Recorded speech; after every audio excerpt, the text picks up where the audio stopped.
Good morning students, मैं Rajkumar Sharma, teacher of SS. आज मैं क्लास 8 के लिए सिविक्स का चैप्टर नंबर फर्स्ट लेके आया हूँ।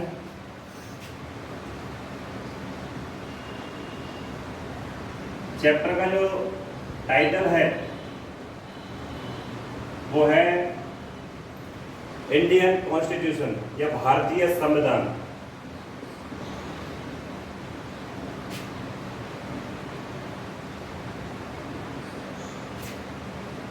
बढ़िया देख रहा। इंडियन कॉन्स्टिट्यूशन या भारतीय संविधान।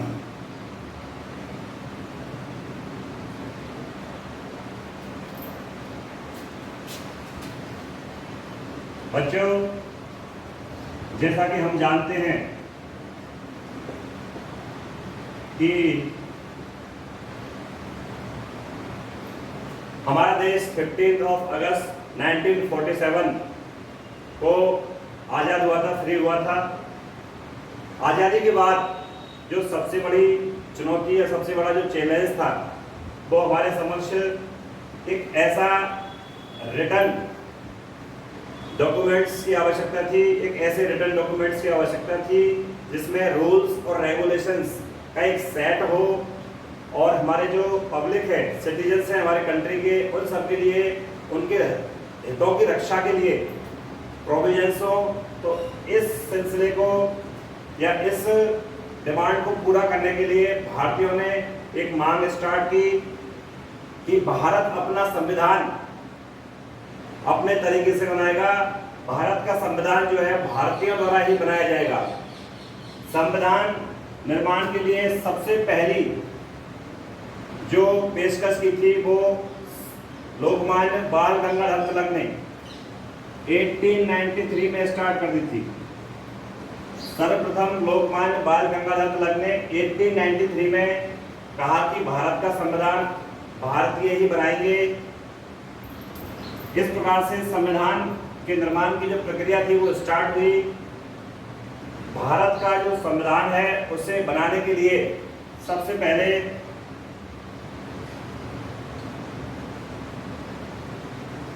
संविधान सभा या कॉन्स्टिट्यूएंट असेंबली का गठन किया गया। संविधान सभा में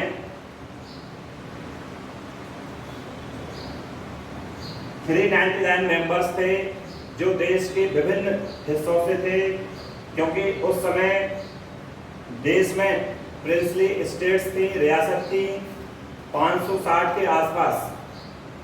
उन सभी रियासतों में जो रिप्रेजेंटेटिव थे, प्रतिनिधि थे, वो बुलाए गए थे और संविधान सभा का गठन किया गया।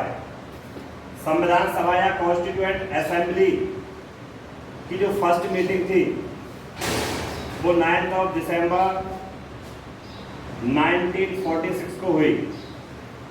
संविधान सभा या कॉन्स्टिट्यूएंट असेंबली की फर्स्ट मीटिंग 9 दिसंबर 1946 को हुई। इसके जो प्रेसिडेंट थे, इसके जो प्रेसिडेंट थे वो सच्चिदानंद सिन्हा। सच्चिदानंद सिन्हा को टेम्पोरेरी प्रेसिडेंट बनाया गया था। उसके बाद संविधान सभा की जो सेकंड मीटिंग थी वो 11 दिसंबर 1946 को हुई। इस बार डॉक्टर राजेंद्र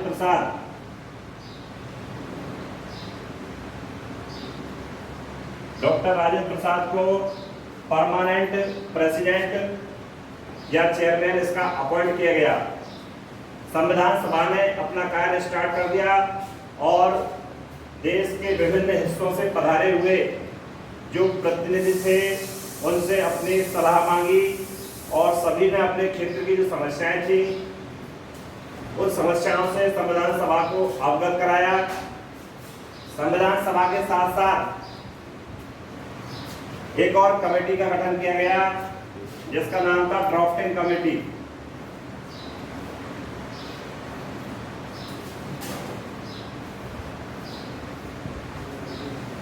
ड्राफ्टिंग कमेटी या प्रारूप समिति।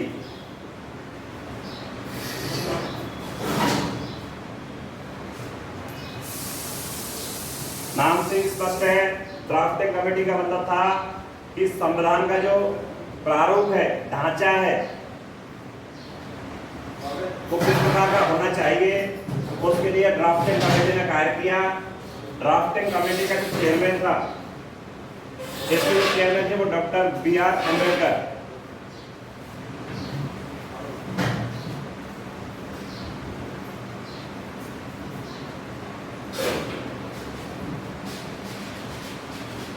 डॉक्टर भीमराव अंबेडकर को ड्राफ्टिंग कमेटी का चेयरमैन अपॉइंट किया गया और ड्राफ्टिंग कमेटी का जो फंक्शन था, जो कार्य था, वो संविधान का प्रारूप तैयार करना था।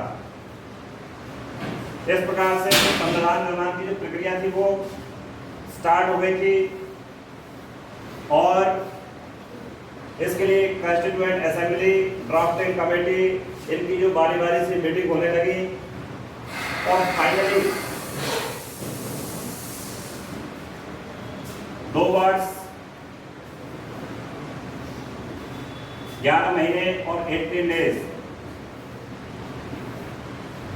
यानी 1081 इतने दिनों के अथक परिश्रम के बाद भारत का जो संविधान था वो बन के तैयार हुआ। हमारे देश का जो संविधान था वो 26 नवंबर 1949 को कंप्लीट हो गया था, उसका निर्माण पूरा हो गया था, लेकिन संविधान को इम्प्लीमेंट करने के लिए कुछ समय इंतजार करना पड़ा और हमारा जो संविधान था वो आखिरकार 26 जनवरी 1950 को इम्प्लीमेंट हुआ।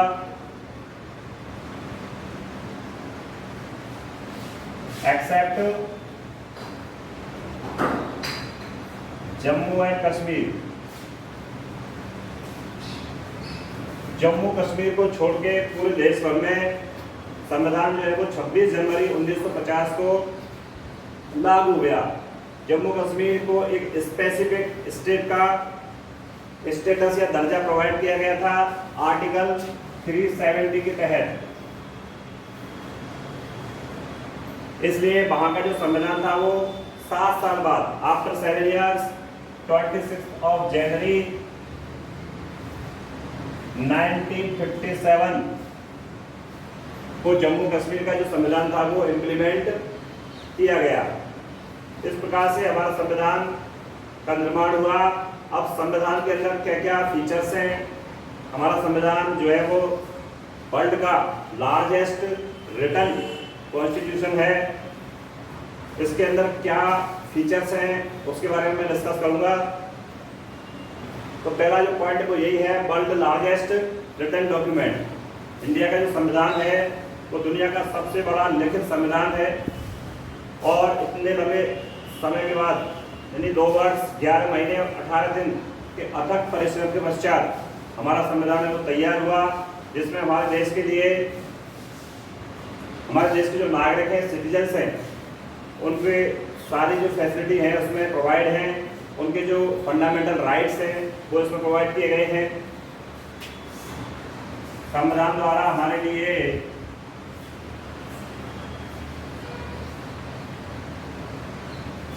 मौलिक अधिकार या फंडामेंटल राइट्स प्रोवाइड किए गए हैं। इसमें 6 मौलिक अधिकार हैं। राइट टू इक्वलिटी, समानता का अधिकार, यानी संविधान के समक्ष या कानून के समक्ष हर व्यक्ति समान है, कोई छोटा कोई बड़ा नहीं है, कोई स्पेशल नहीं है। तो संविधान में हमें राइट टू इक्वलिटी प्रोवाइड किया गया है। सेकंड है राइट टू फ्रीडम, स्वतंत्रता का अधिकार।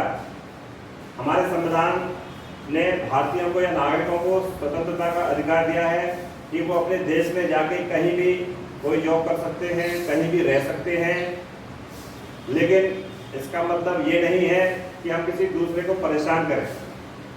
हमारी स्वतंत्रता का मतलब तभी है जब हमसे कोई दूसरा परेशान ना हो। थर्ड है राइट अगेंस्ट एक्सप्लॉयटेशन, शोषण के विरुद्ध अधिकार। संविधान ने हमें एक स्पेसिफिक राइट दिया है कि कोई हमारा शोषण नहीं कर सकता। जैसे हम सब देखते हैं कि आजकल छोटे छोटे बच्चों को फैक्ट्रियों में, कारखानों में या लेबर वर्क के लिए लगा दिया जाता है, जबकि चाइल्ड प्रोटेक्शन एक्ट ये कहता है कि 14 इयर्स से कम के बच्चे जो हैं वो किसी प्रकार की लेबर एक्टिविटीज में इन्वॉल्व नहीं होने चाहिए, लेकिन ऐसा होता है तो ये गलत है। इस प्रकार के शोषण से बचाने के लिए, क्योंकि ये जो उम्र है बच्चों की पढ़ने की उम्र होती है, तो ये जो अधिकार है वो हमें हमारे खिलाफ हो रहे शोषण से बचाता है। यदि हमारे खिलाफ कोई शोषण कर रहा है तो हम उसे कोर्ट में चुनौती पेश कर सकते हैं। नेक्स्ट है, चौथा है धार्मिक स्वतंत्रता का अधिकार, राइट टू रिलीजियस फ्रीडम। हमारे देश का कोई पर्टिकुलर रिलीजन नहीं है। हमारा देश एक सेक्युलर स्टेट है, धर्मनिरपेक्ष राष्ट्र है, जहाँ पर सभी धर्मों का सम्मान है, चाहे हिंदू हो, मुस्लिम हो, सिख हो, क्रिश्चियन हो, पर्शियन हो, बुद्धिस्ट हो, जैन हो,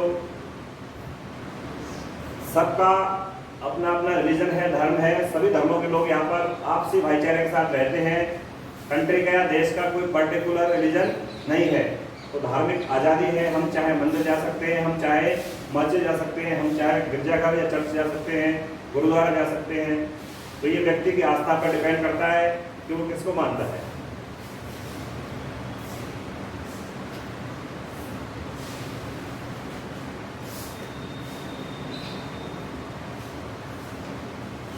नमस्कार बच्चों, आज के